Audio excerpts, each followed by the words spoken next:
Sturgis, Michigan, it is $2.89 a gallon. I guess that's better than in California. What is the Granholm plan to increase oil production in America? Oh my God, that is hilarious. Would that I had the magic wand on this.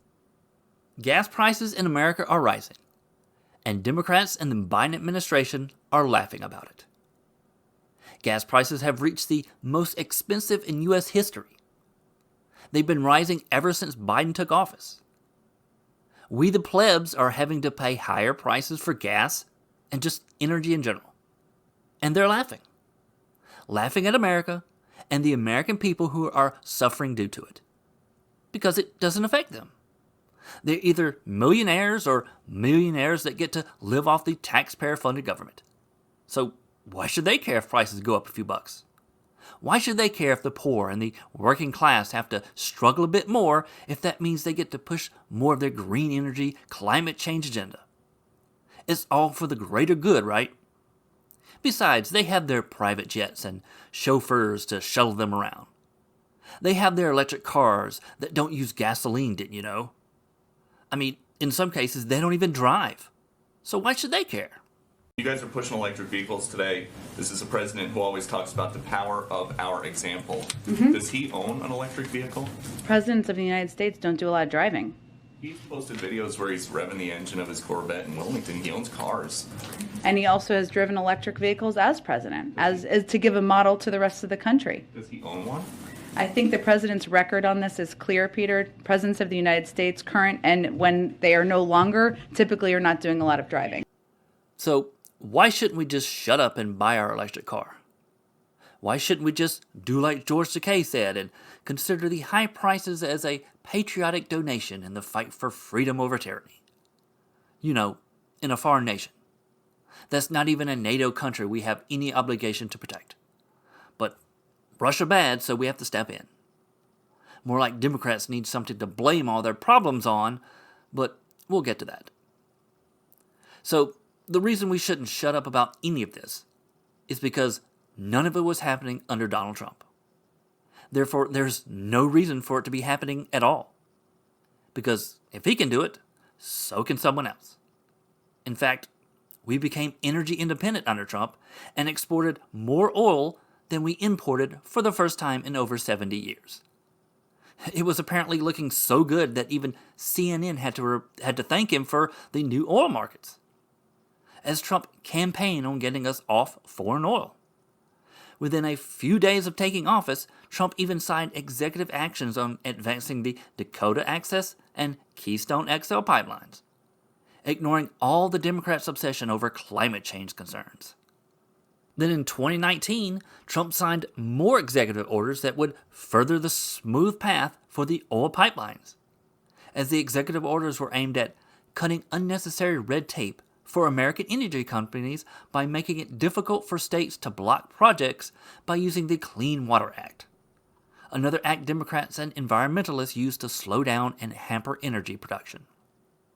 Trump even loosened restrictions for fracking set by Obama, which helped increase natural gas production, all of which, along with Trump's general attitude towards an energy-independent America, helped bolster American production in oil and gas, but also the investment companies had in America being independent, which, as we all know, if companies feel good about the general trend of something and think it will last, that alone tends to bring down prices due to market confidence.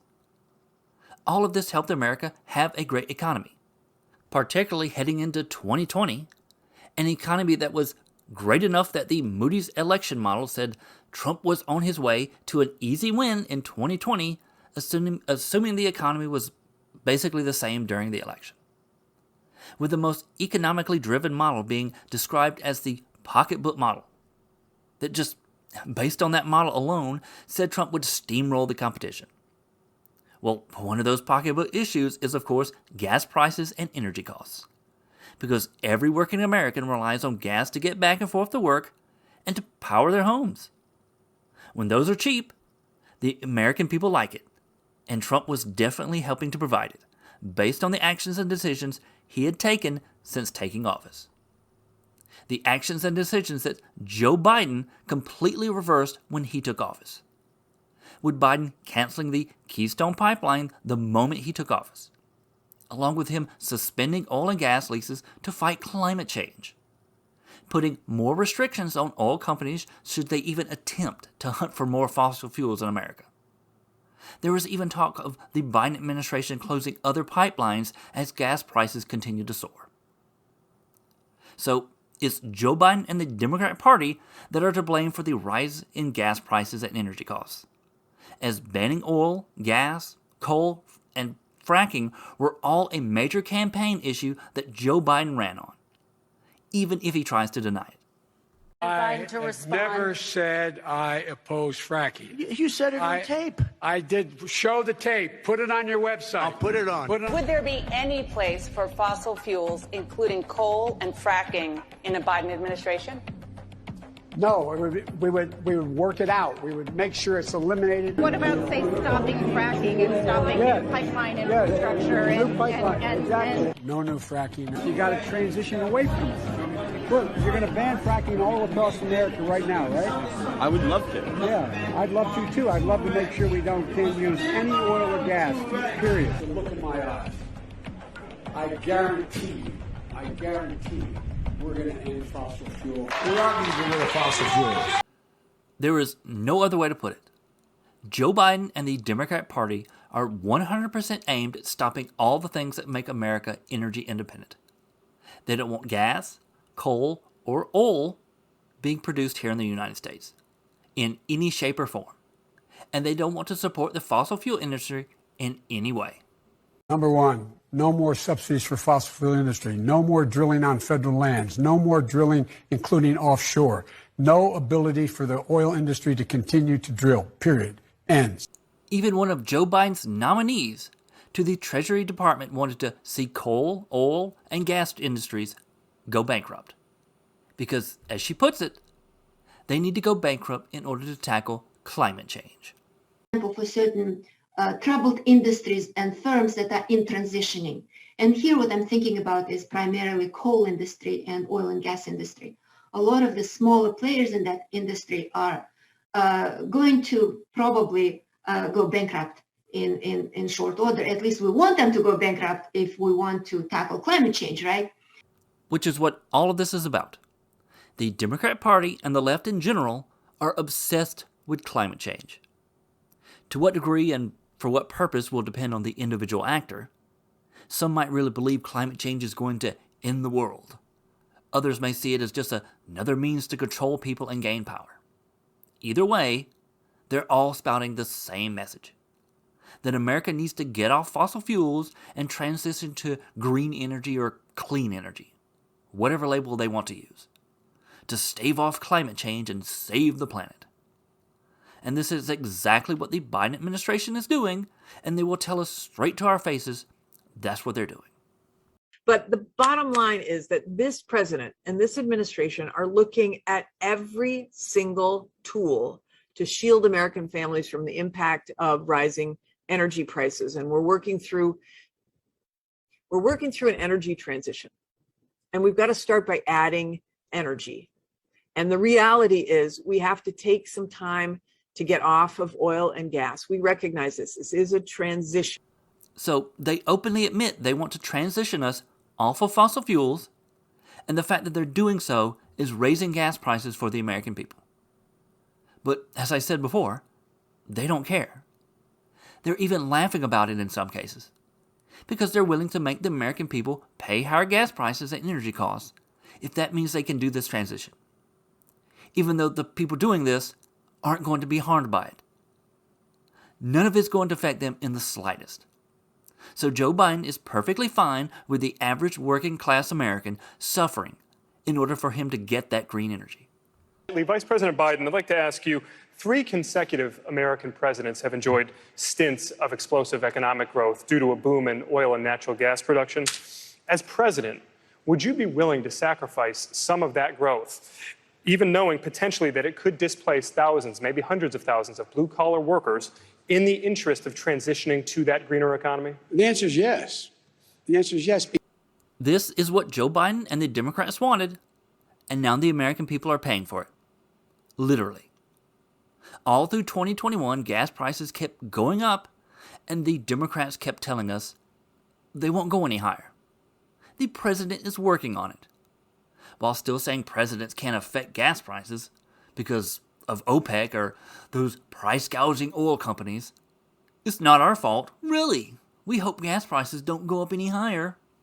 Well, you mentioned cost of living. I got to ask you about gas prices. Yeah. So according to AAA, the national average of gas prices is now $3.42 a gallon. Bank of America is predicting crude oil prices could soar another 50% by next June. Could the average gas price in America be $4 a gallon in the United States soon? Well, we certainly hope not. As I say, the Energy Information Agency is going to put out their forecast this week. The president is all over this. Of course, every president is frustrated because they can't control the price of gasoline because it's a global market. He can call upon increased supply, which he has done. And OPEC is unfortunately controlling the agenda with respect to oil prices. OPEC is a cartel and it controls over 50% of the supply of gasoline. Even with all their grandstanding about how they can't do anything about it, and that the president has no control over gas prices, it didn't stop the Democratic Congressional Campaign Committee from tweeting out their thanks to Joe Biden for what amounted to a minuscule drop in gas prices. You know, when looking at the overall price increase since Biden took office. But still, the White House was proud enough to tweet about that 10-cent price drop and the president's ongoing work to bring down prices. But hold on. Can the president affect gas prices or not? Which is it? Well, from looking at all of 2021 and the decisions the Biden administration has made versus those made by Trump and his administration, it's quite obvious the president can, and Biden simply chooses not to.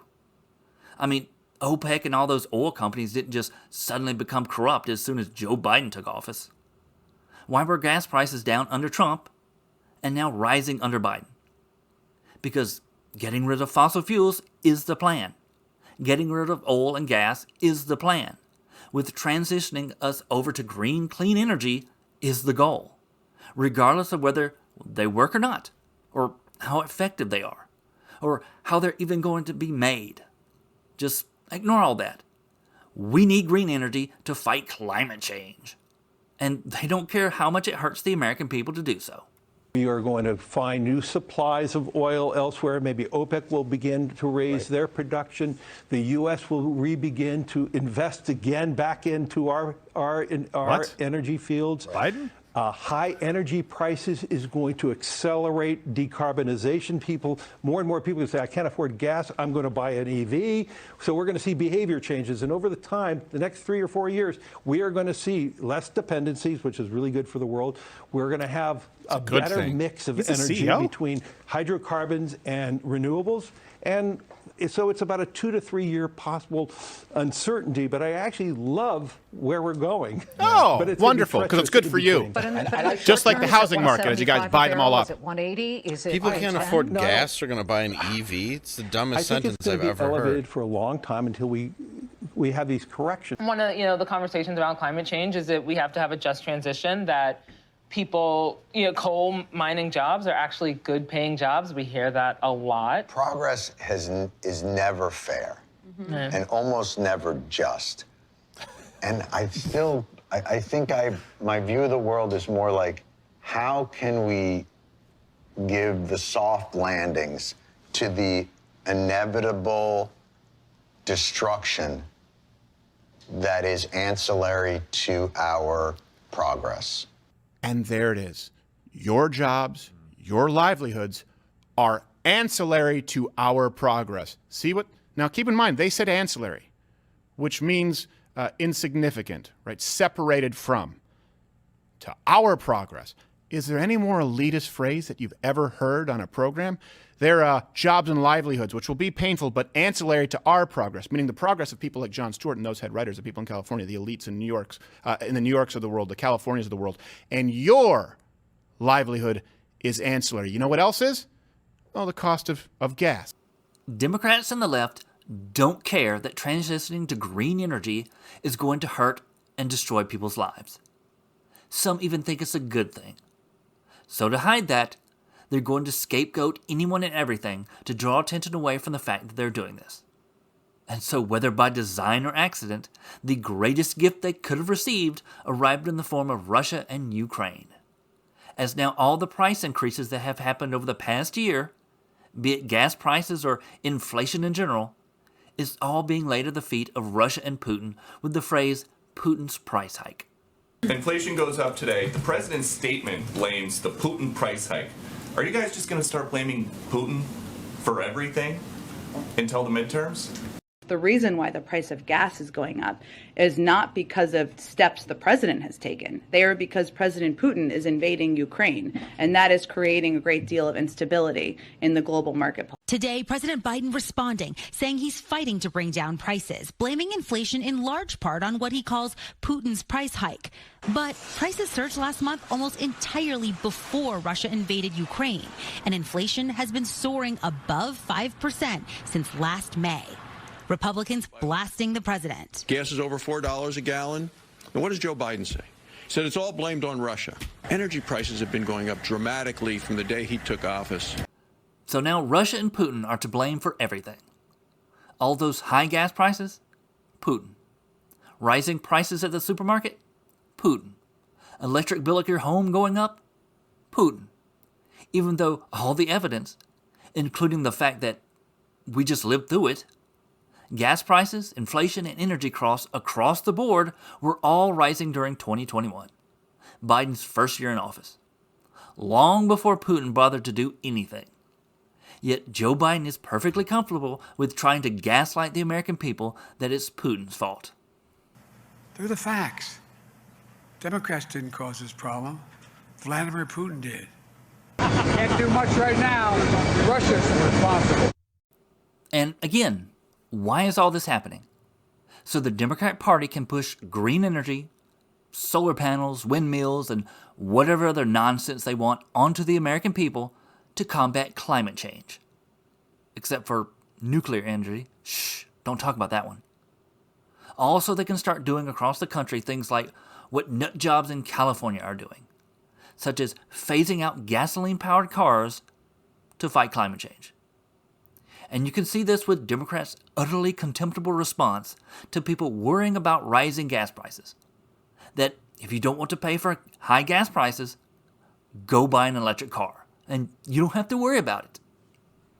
Clean transportation can bring significant cost savings for the American people as well. Last month, we announced a $5 billion investment to build out a nationwide electric vehicle charging network so that people from rural to suburban to urban communities can all benefit from the gas savings of driving an EV. Families that once they own that electric vehicle will never have to worry about gas prices again. Obviously, we have the acute issues with the Colonial Pipeline ransomware attack, but looking more holistically in a macro view, how does this speed up the efforts at DOE to move in more of a renewable direction, since this is going to have an impact on people at the pump? Yeah, I mean, we obviously are all in on making sure that we meet the president's goals of getting to 100% clean electricity by 2035 and net zero carbon emissions by 2050. And, you know, if you drive an electric car, this would not be affecting you, clearly. Some Democrats are even willing to pay even higher gas prices because they drive an electric car. So they don't care. Bring on those high gas prices. Screw the working class. I'm willing to pay $4 a gallon. Hell, I'll pay $15 a gallon because I drive a Tesla. This has been the agenda from the start. Restrict the production of fossil fuels here in America, force up the price of gas, and use that as a means to push their climate change agenda, which includes electric cars. Something they've been touting all through 2021. That they're going to build a whole network of charging stations across the country, and they're going to lower the prices of electric cars. And it's going to be this wonderful clean energy utopia. They not expend any pollution into the air. We'll build out the first ever national network of 500,000 electric vehicle charging stations all across the country. So when you buy an electric vehicle, and you get credit for buying it, you buy an electric vehicle, you go all the way across America on a single tank of gas, figuratively speaking. It's not gas. You plug it in. 500,000 of them. these stations along the way. We're going to get off the sidelines on manufacturing solar panels and wind farms and electric vehicles with targeted manufacturing credits. You manufacture, you get them a credit for doing it. These will help grow the supply chains in communities.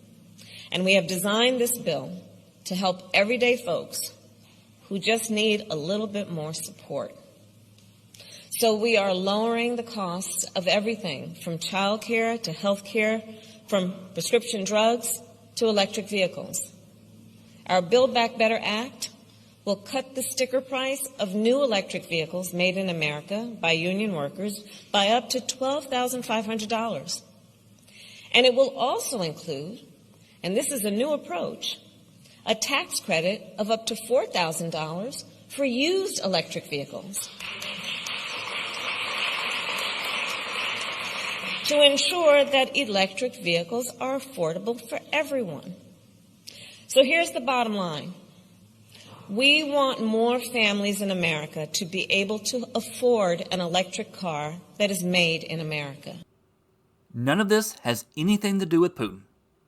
Nothing to do with Russia. It is all Biden and the Democrat Party. Come on, man. This is what they campaigned on, said they wanted to do, and they've been enacting it since Biden took office. This is Biden's price hike, and the Democrat Party are going to have to own it whether they like it or not. Hey, thanks for watching. If you liked the video, please like and subscribe. You can find me on most social media sites talking about culture and politics. So do look me up and say hello. And take care and God bless.